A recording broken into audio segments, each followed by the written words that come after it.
Pessoal, vamos entender como que é o mecanismo catalítico da ATP sintase. Vocês têm alguma ideia?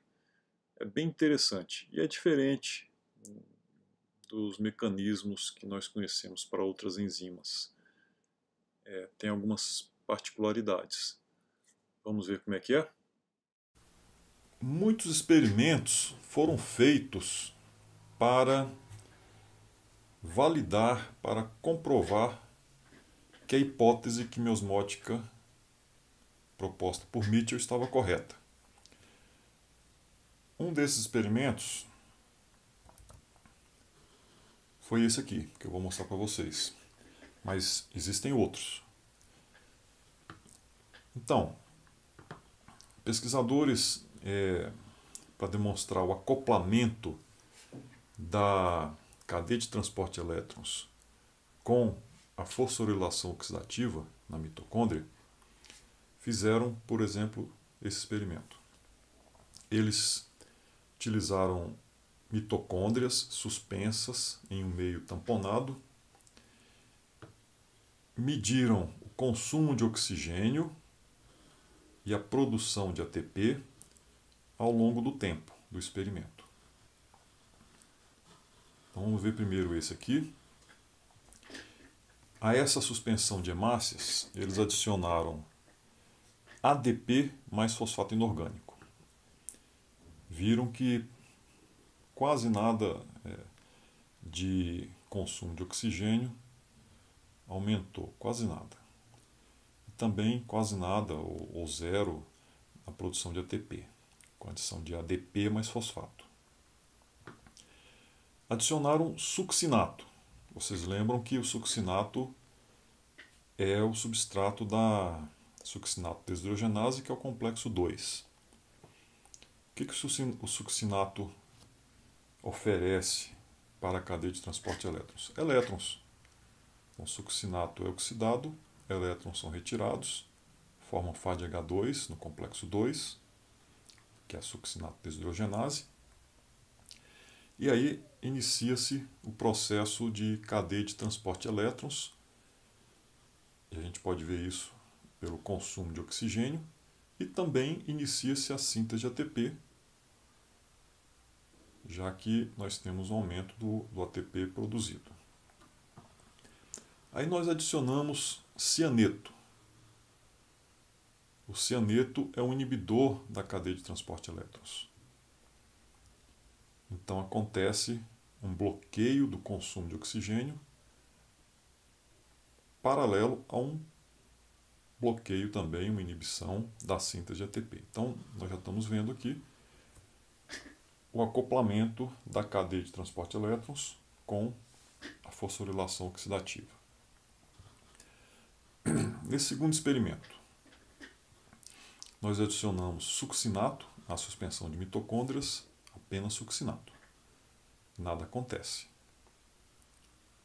Nem consumo de oxigênio significativo, nem produção de ATP. Mas quando a gente adiciona agora ADP mais fosfato, observe que houve uma troca na ordem de adição de ADP mais fosfato e succinato. Então, quando a gente adiciona succinato e depois ADP mais fosfato, aí sim começa o consumo de oxigênio, ou seja, a cadeia de transporte de elétrons é ligada, né? E acontece também produção de ATP. Aí nós adicionamos venturicidina ou oligomicina, que são inibidores apenas da ATP sintase. Continua havendo aqui algum consumo de oxigênio, não muito grande, né? Mas principalmente a ATP sintase é inibida e não sintetiza mais ATP. Mas um consumo negligenciável de oxigênio ainda ocorre. Então, mais uma prova aqui de que a síntese de ATP, a fosforilação oxidativa, estava acoplada à cadeia de transporte de elétrons. Agora, uma coisa interessante que acontece é quando a gente adiciona DNP, que é esse reagente aqui, 2,4-dinitrofenol, esse e esse outro também, o FCCP, são desacopladores químicos da fosforilação oxidativa. O que eles fazem? Eles se ligam a hidrogênios, a prótons, de um lado da membrana interna e trazem esses prótons para o outro lado. Esses reagentes, esses compostos atravessam a membrana sem problema nenhum. Então, o que eles fazem? Quimicamente, eles rompem aquele gradiente de prótons que nós tínhamos. Então, eles são desacopladores químicos da fosforilação oxidativa. Então, eles rompem, acabam com aquele gradiente de prótons, fazendo com que mais oxigênio seja consumido, né? Mas sem a síntese de ATP. O sistema, a cadeia de transporte de elétrons fica funcionando, mas o tempo todo o DNP desacoplando a cadeia de transporte de elétrons da fosforilação oxidativa. Então, com esses experimentos e outros, a hipótese quimiosmótica de Mitchell foi sendo validada até que hoje ela é tida como uma teoria. Então, vamos agora entender como que a ATP sintase funciona, como que ela aproveita esse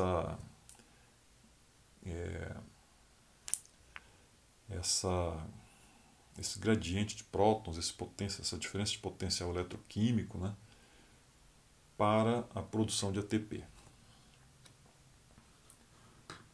Então nós vamos ver que há muito tempo já que a ATP sintase vem sendo estudada, né, e um dos primeiros a trabalhar com ela foi o professor Rucker, que conseguiu fazer o seguinte, há muitas décadas atrás. Ele conseguiu produzir partículas submitocondriais por sonicação, ou seja, utilização de ultrassom, que é um processo que nós temos em laboratório para romper membranas, mas ele utilizou ultrassom para produzir partículas submitocondriais contendo esses pontinhos vermelhos aqui, que são parte da ATP sintase. Então, a ATP sintase ficou aqui na superfície dessas partículas submitocondriais. Utilizando ureia, o Rucker conseguiu retirar parte da ATP sintase e colocar em solução. Essas partículas foram chamadas de partículas F1, uma fração 1, né, da ATP sintase. E aqui a gente consegue ver por microscopia eletrônica que realmente esses pontinhos que estão na superfície dessas partículas submitocondriais já não estão aqui depois que a ureia é adicionada. Se a gente retira a ureia do sistema, pode haver reconstituição. Então essa parte aqui, agora já entendendo melhor a estrutura, né, uma foto de microscopia eletrônica, né, da ATP sintase, né, a gente vê que essas partículas correspondem a essa copa da árvore, né, ou como se fosse um cogumelo, né, o chapéu aqui do cogumelo. Então essa é a partícula chamada F1, e essa outra que fica inserida na membrana, integral à membrana, é a partícula F0. Esse zero, na verdade, não é zero, é O. É porque essa é a partícula que é sensível à oligomicina, que é aquele inibidor que a gente falou agora há pouco. Então é uma partícula FO, mas a gente chama de F0 e F1. Ficou desse jeito.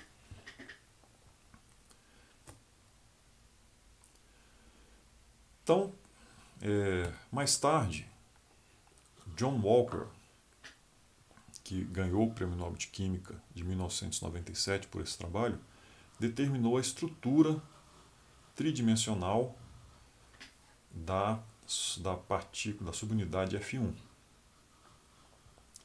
Então ele viu que existia um eixo que ele chamou de gama, em verde,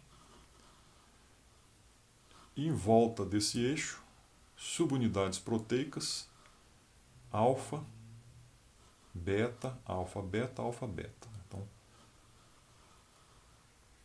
alfa, alfa, alfa são idênticas, beta, beta, beta também idênticas. E viu aqui o sítio, né, de ligação de ADP, que depois seria fosforilado, né, e formava ATP. Então ele determinou com um bom nível de detalhes a estrutura de F1 da ATP sintase.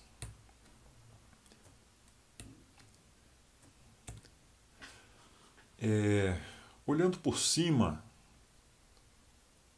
então aqui nós temos a ATP sintase. Se a gente olhar aqui por cima,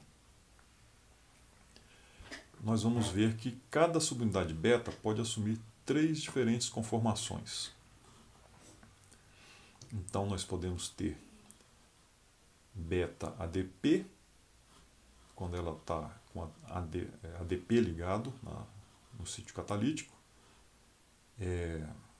e similarmente uma subunidade alfa sempre associada a essa beta também seria alfa ADP. Então aqui nós temos alfa e beta ADP, alfa e beta ATP. Em qualquer momento a gente tem isso, né?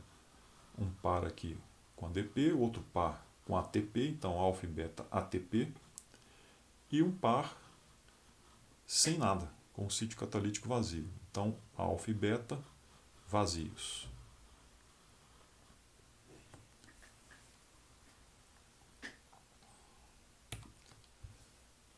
Mais tarde, a subunidade F0 também teve sua estrutura determinada, e nós hoje em dia temos já um bom conhecimento aqui, olhando agora por baixo, né? Olhando por baixo da ATP sintase, subunidade ou partícula F0, e lá por cima a F1, com as subunidades alfa, beta, alfa, beta, alfa, beta. Alfa, beta ADP, alfa, beta ATP, alfa, beta vazia.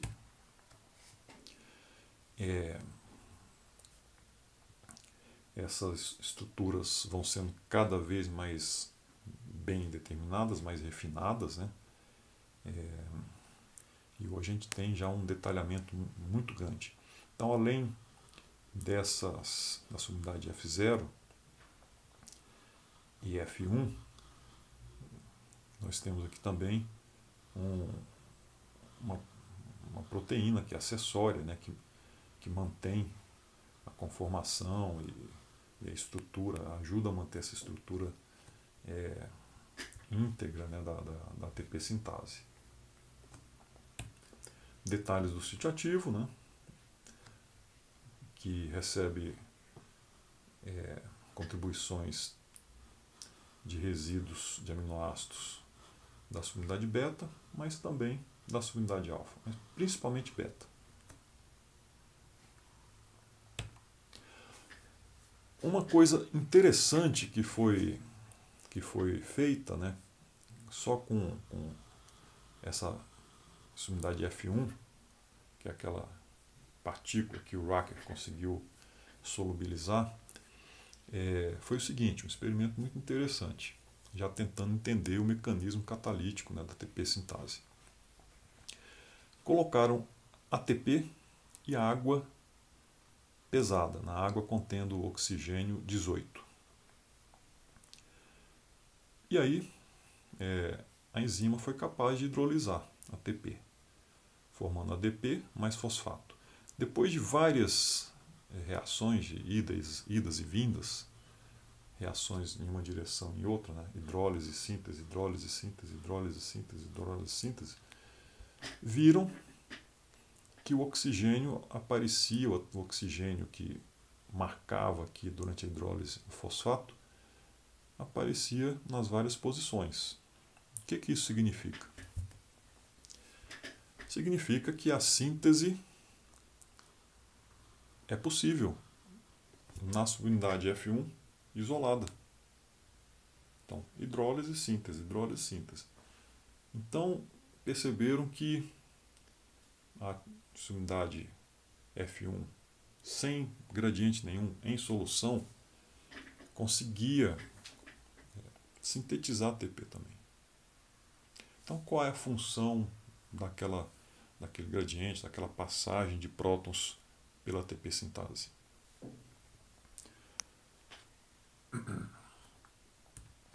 Muito bem, vamos entender.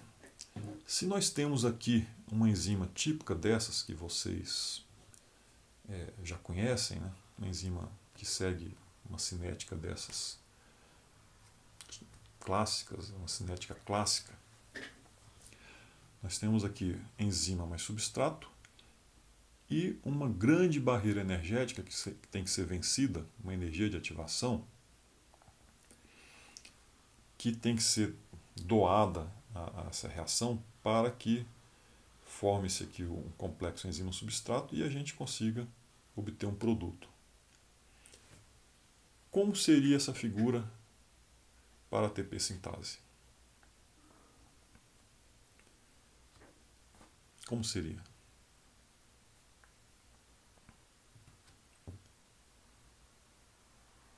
Essa é a figura que nós temos para a ATP sintase. Então,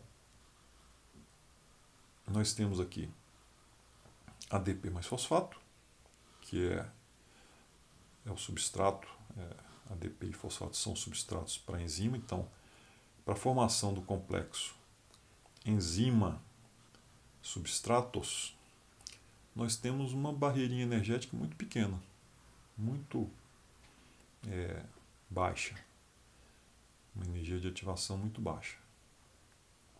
Nós temos aqui ADP mais fosfato e uma outra barreirinha muito pequena para que a gente já tenha o ATP sintetizado lá no sítio ativo da enzima. Qual é a grande necessidade energética agora? A grande necessidade energética é colocar o ATP em solução. Então nós temos aqui uma grande subida energética, uma barreira energética muito grande para colocar ATP em solução. Então isso aqui é que é importante, porque para a síntese de ATP a barreira energética é muito pequena. Entenderam? Então o gradiente prótons dirige a liberação do ATP do sítio ativo da enzima. Essa é a importância da passagem de prótons pela enzima.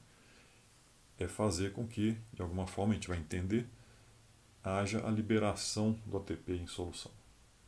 Então o ATP é sintetizado, sem grandes necessidades de energia, mas para que ele seja liberado da ATP sintase, a gente precisa de mais energia, muita energia.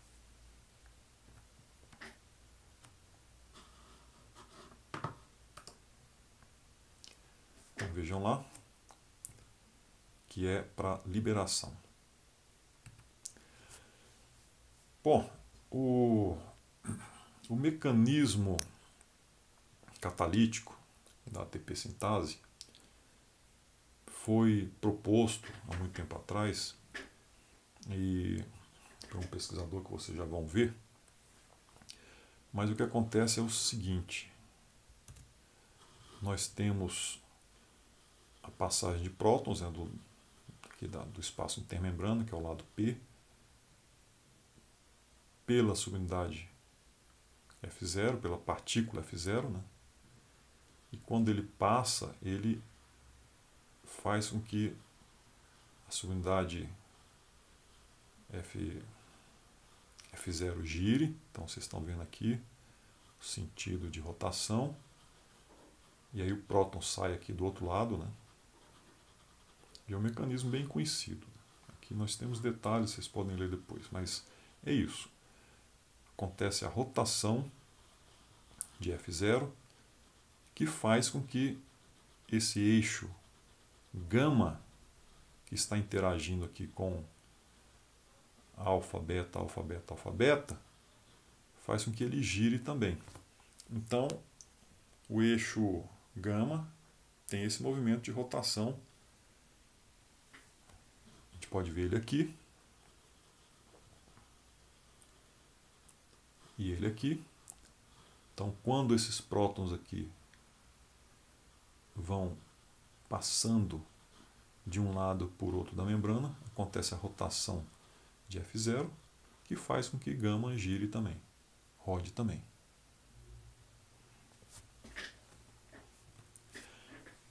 O Paul Boyer, ele propôs, a partir da estrutura, né, propôs um mecanismo. Então, em bioquímica e em várias ciências, nós temos uma relação muito forte entre estrutura e função. Em bioquímica, isso aí sempre acontece. Relação estrutura-função. Estrutura, ação, mecanismo de ação, função de uma proteína. Então, nós temos aqui, em qualquer momento, 3 estados, né, para a subunidade alfa e beta. Alfa e beta ATP, quando prótons passam pela ATP sintase, nós vamos ter aqui o giro da subunidade gama, que está representado por essa seta. Então, acontece o seguinte, alfa e beta ATP, ADP mais fosfato, quer dizer, desculpa, acontece a síntese e quando acontece mais passagem de prótons e mais um giro de 120 graus, a subunidade gama interage com alfa e beta e torna essa subunidade beta, né, essas duas subunidades alfa e beta, mais abertas. E aí o ATP é liberado. É isso que acontece. Então esse modelo é o chamado modelo de catálise rotacional. Eu tenho uns filminhos aí, vocês vão entender daqui a pouco com mais uma dinâmica, né? Então nós poderemos voltar a isso em outros momentos, numa sessão de discussão, né? Ao vivo, mas vamos entender ainda melhor nos próximos slides. Então vejam só esse aqui. Quando a subunidade gama está interagindo com alfa e beta, então aqui nós temos alfa e beta. Quando gama interage, nós temos o estado aberto, odd open. Uma outra subunidade alfa e beta vai estar com ATP e em uma terceira estará recebendo ADP mais fosfato. Então aqui nós temos ADP mais fosfato, ATP recém-sintetizado e o estado aberto. Então quando gama interage com o dímero seguinte, alfa e beta, esse ATP aqui é liberado. Então ele está saindo aqui. E aí essa alfa e beta se torna aberta e pronta para receber mais um ADP e mais um fosfato. É um processo contínuo, né? Uma rotação vai acontecendo e isso vai em altíssima velocidade produzindo ATP. Então a energia que os prótons passando pela ATP sintase fornecem é justamente para girar a subunidade gama e fazer com que os estados conformacionais de alfa e beta variem entre alfa e beta vazio, alfa e beta ADP, alfa e beta ATP. E aí ATP é liberado.